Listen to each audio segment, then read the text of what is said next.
आशा करता हूँ कि आप लोग ठीक ठाक होंगे। दोस्तों अब जो है बिहार बीपीएससी टीचर के लिए जो है एग्ज़ाम का जो है नोटिफिकेशन भी निकल गया है। बहुत ही कम समय है, परीक्षा नज़दीक आ चुका है, इसलिए जो है बहुत ही तीव्र गति से, फास्ट गति से जो है तैयारी को हम लोग बढ़ा रहे हैं। दोस्तों आप जो है स्पीड में देखते जाइए। भारत की आज हम लेकर के आए हैं भारत की राष्ट्रीय आय, जो काफ़ी इम्पोर्टेंट है, और आपको जो है इसका टोटल सीरीज जो है हम इस वीडियो में दे रहे हैं।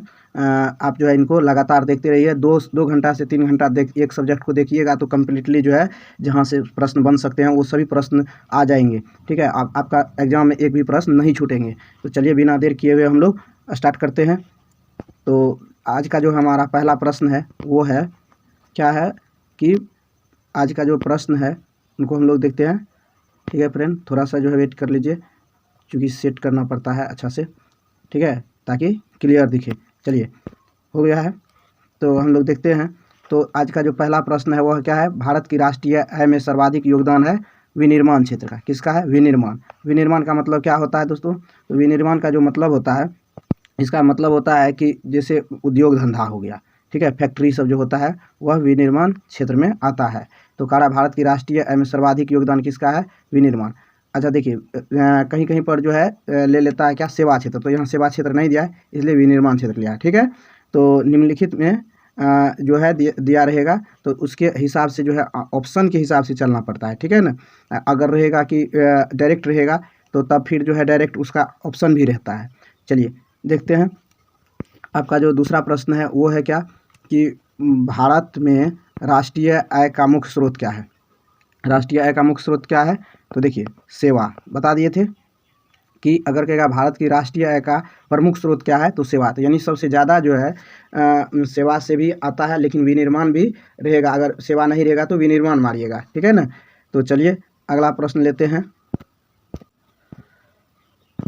आपका अगला प्रश्न है, योजना काल में राष्ट्रीय आय में किस क्षेत्र का योगदान घटा है? तो ये घटा है कृषि का। किसका घटा है? कृषि का। वर्तमान में भारत की राष्ट्रीय आय में किस क्षेत्र का सर्वाधिक योगदान है? तो ये है सेवाएं का। ठीक है, जैसे जैसे अर्थव्यवस्था विकसित होती है, राष्ट्रीय आय में तृतीय क्षेत्र का अंश क्या होता है? बढ़ता जाता है। तृतीय क्षेत्र जानते हैं सेवा क्षेत्र होता है। नियोजन के आरंभ में 1950-51 भारत के सकल घरेलू उत्पाद यानी जीडीपी में प्राथमिक क्षेत्र, द्वितीय क्षेत्र तथा तृतीय क्षेत्र का योगदान 1994 यानी कीमतों पर क्रमशः 55.11 से 13.34 तथा 29.55% था, जो 2014-15 के दौरान परिवर्तित होकर क्रमशः हो गया कितना? 17.5 से 31.8 और 50.7 हो गया। तो ठीक है, तो आपका जो है ये हो जाएगा आंसर, तो इनको ध्यान में रखिएगा। ठीक है, उसके बाद जो आपका अगला प्रश्न जो होगा, देश में राष्ट्रीय न्यायाधीश की स्थापना यानी न्यायाधीश की स्थापना कब की गई? 1950 में, यानी एनएसएस का। ठीक है, केंद्रीय सांख्यिकी संगठन सीएसओ की स्थापना की गई 1951 में। एनएसएस का जो है 50 में, सीएसओ का यानी केंद्रीय सांख्यिकी संगठन का 1951 में। राष्ट्रीय आय है उत्पादन लागत पर निवल राष्ट्रीय उत्पाद। ठीक है ना, ये क्या होते हैं? देखिए राष्ट्रीय आय क्या होता है? सकल लागत पर निवल राष्ट्रीय उत्पाद, ये होते हैं राष्ट्रीय आय। भारत की राष्ट्रीय आय का राष्ट्रीय आय अनुमानित होती है केंद्रीय सांख्यिकी संगठन के द्वारा। इसकी स्थापना कब की गई थी? 1951 में, और एनएसएस का 50 में। ठीक है, अगला प्रश्न लेते हैं।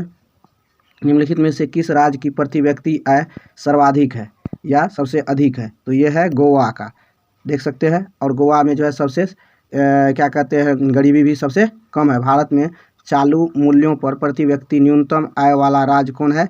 बिहार। तो देखिए बिहार का जो है आय न्यूनतम है। तो बिहार के जो भी एग्जाम होने वाला है तो उसमें बिहार को विशेष करके याद रखिएगा, जहाँ जहाँ मिलेंगे, जिस भी टॉपिक में मिलेंगे। ठीक है, 1867-68 में भारत में प्रति व्यक्ति आय 20 रुपया थी। यह सर्वप्रथम अभिनिश्चित किसने किया था? तो दादा भाई नेहरू।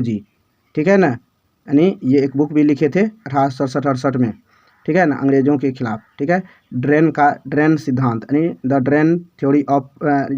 थ्योरी ऑफ ड्रेन्स, मतलब धन निकासी का सिद्धांत किसने दिया था? तो दादा भाई नेहरू ने दिए थे। ठीक है, ये भी बहुत बड़े क्या थे? इकोनॉमिस्ट थे, मतलब अर्थशास्त्री थे। ठीक है, बहुत फेमस अर्थशास्त्री थे जिन्होंने अंग्रेजों के भी दांत खट्टे किए थे।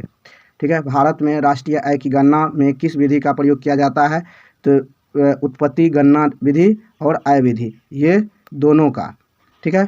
हिंदू वृद्धि दर किससे संबंधित है? तो राष्ट्रीय आय से। हिंदू वृद्धि दर किससे संबंधित है? राष्ट्रीय आय से। 1949 में गठित राष्ट्रीय आय समिति के अध्यक्ष कौन थे?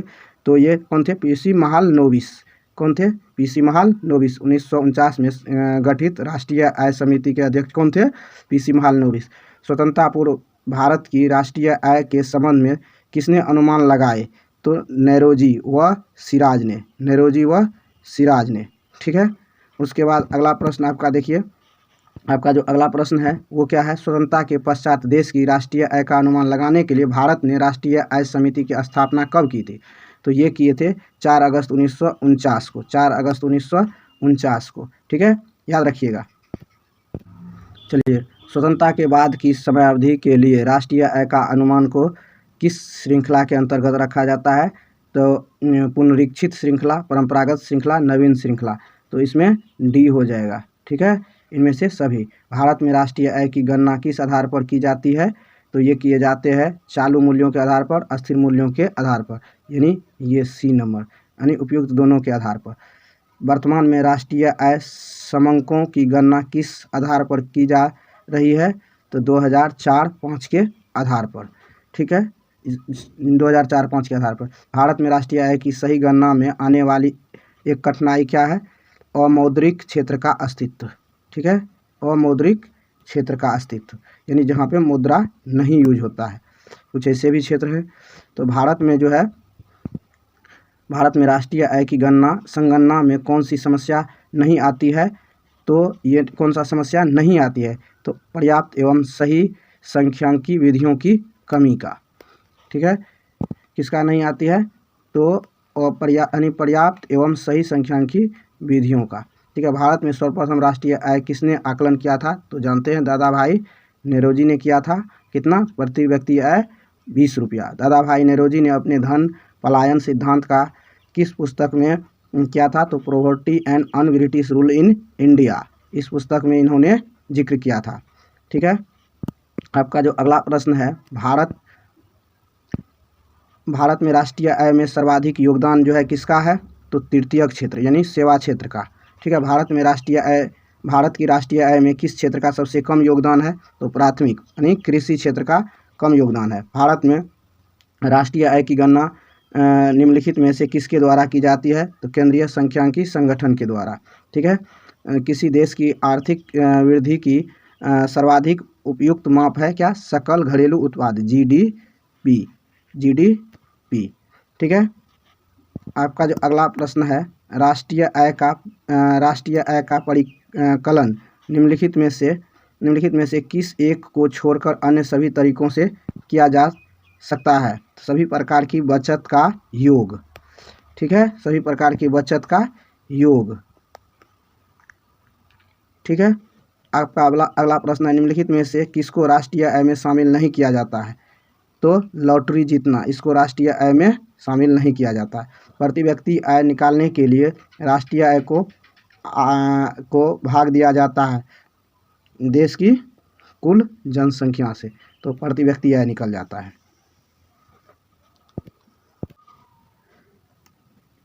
चलिए दोस्तों, आज हम लेते हैं अगला जो प्रश्न लेते हैं, भारतीय पुरातत्व सर्वेक्षण निम्नलिखित में से किस मंत्रालय के आधार? तो संस्कृति मंत्रालय हो जाएगा। ठीक है, भारतीय सर्वेक्षण निम्न में से किसके अधीनस्थ है? तो यह है किसके? गृह मंत्रालय। ठीक है, एशियाटिक सोसाइटी ऑफ बंगाल के संस्थापक सर विलियम जोन्स थे। ठीक, इंदिरा गांधी राष्ट्रीय मानव संग्रहालय कहाँ है? यह है भोपाल में, इंदिरा गांधी। 2-4 प्रश्न और रह गए हैं, उनको देख लेते हैं। भारतीय सर्वेक्षण विभाग का मुख्यालय कहाँ है? देहरादून में। ठीक है, उसके बाद निम्नलिखित में से कौन सी अकादमी भारत में नृत्य, नाटक तथा संगीत के विकास को प्रोत्साहन देने के लिए उत्तरदायी है? संगीत अकादमी। ठीक है, कौन सा? संगीत अकादमी। ललित कला अकादमी किसके संवर्धन के लिए समर्पित है? तो यह है ललित कला के लिए। ठीक है, भारत की फिल्म और टेलीविज़न संस्था कहाँ स्थित है? तो यह है पुणे में। ठीक है, तो आज जो है हम इसमें क्या कहते हैं, ये था हमारा जो है भारत की मतलब जो है आय, यानी आय निकालने वाला जो है भारतीय आय कैसे निकालते हैं, इनसे संबंधित प्रश्न थे। लेकिन लास्ट अंतिम में जो कुछ प्रश्न देख लिए, ये जो है मिस्टेक वश जो है इसमें जो है शामिल हो गया है। खैर कोई बात नहीं, ये ज़रूरत का ही चीज़ है, हम लोगों को इससे कोई दिक्कत नहीं है। तो दोस्तों अगर हमारी प्रयास अच्छा लगे तो सपोर्ट कीजिएगा चैनल को, इसके लिए आपका मैं सदा आभारी रहूँगा। तो देखिए, लाइक शेयर सब्सक्राइब करने से जो है मनोबल बढ़ता है और अच्छा से अच्छा मतलब कंटेंट देने में अच्छा लगता है। थोड़ा टाइम देते हैं तो उसके एवज में कुछ मिलना भी तो चाहिए। तो ठीक है दोस्तों, आप लोग जो है इतना प्यार देने के लिए, वीडियो को लाइक शेयर करने के लिए बहुत बहुत धन्यवाद। Thank you, all the best. जय हिंद, जय भारत।